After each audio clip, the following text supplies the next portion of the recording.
negara dan berefek untuk meningkatkan kapasitas masing-masing negara, untuk meningkatkan awareness, untuk meningkatkan pemahaman dari masing-masing negara untuk dapat lebih tahu dan lebih efektif, lebih efisien dalam menangani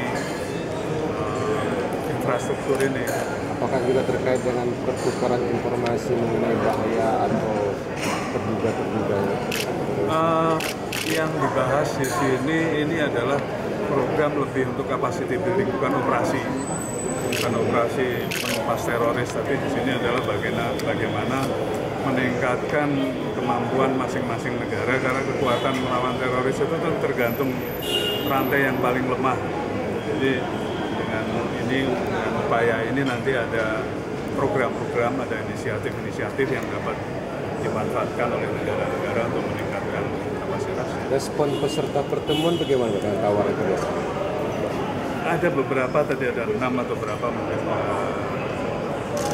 rencana proyek yang nantinya akan dibahas lebih lanjut, untuk lebih didalami dan dicarikan funding ya, karena semua negara punya funding untuk ini ya, nanti akan kita coba carikan. Secara prinsip mereka setuju Pak? Secara prinsip nggak ada keberatan dari apa yang kami lakukan. Yang perlu dibahas apa lagi Pak? Kalau prinsipnya nggak ada yang supaya lebih. Jadi ini kan baru awal pertama kali rencana policy dialog, jadi kita baru menyamakan persepsi mengenai ancaman, mengenai kelemahan-kelemahan yang mungkin ada di dalam pengamanan infrastruktur, dan juga mengenai koordinasi. Karena kalau infrastruktur ini sektornya itu macam-macam.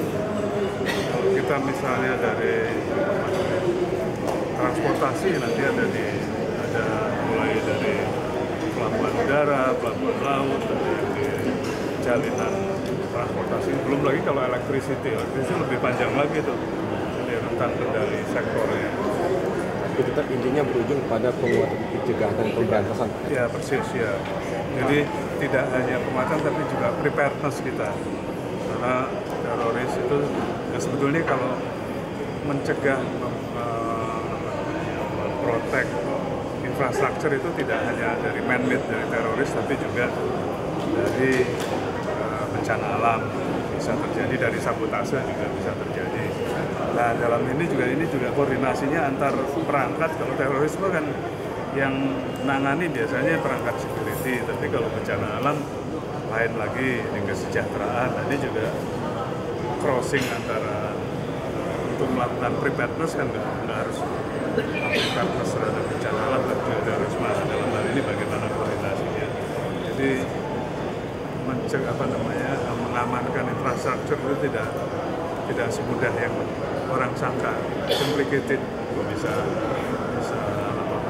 mencegah dan mengamankan infrastruktur. Tapi memang kita lihat. Nah, kemudian dibicarakan juga di sini adalah bagaimana ketahanan nasional itu juga bisa disinergikan dengan ketahanan regional, dan bagaimana kontribusi nasional terhadap regional dan sebaliknya kontribusi regional terhadap nasional. Nah, ini yang program-program tadi yang kita bahas itu adalah bagaimana program-program yang regional ini nanti bisa membantu memperkuat ketahanan terhadap infrastruktur di negara masing-masing. Kita pada pertemuan